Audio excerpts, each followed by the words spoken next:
पाकिस्तान और अफ़गानिस्तान के दरमियान लाइव मैच शुरू है। अगर आप भी ये मैच लाइव देखना चाहते हैं तो बहुत ही आसान तरीका है जिसके ज़रिए आप दुनिया के सारे चैनल लाइव देख सकते हैं। सबसे पहले आपने लाइव टीवी पर क्लिक करना है।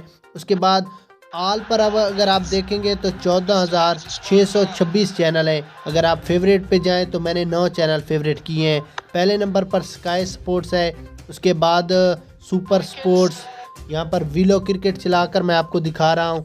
वीलो के नीचे टी स्पोर्ट्स है, टी स्पोर्ट्स के नीचे पीटीवी स्पोर्ट्स है। मैं पीटीवी स्पोर्ट्स भी चला रहा हूँ, आप देख सकते हैं। उसके बाद जियो सुपर, 10 स्पोर्ट्स, ARY, सोनी 10, दुनिया के सारे चैनल यहाँ पर मौजूद है। अगर आल पर आप क्लिक करेंगे जो भी आप देखना चाहते हैं तो उसके लिए सबसे पहले आपने इस वीडियो को लाइक करना है।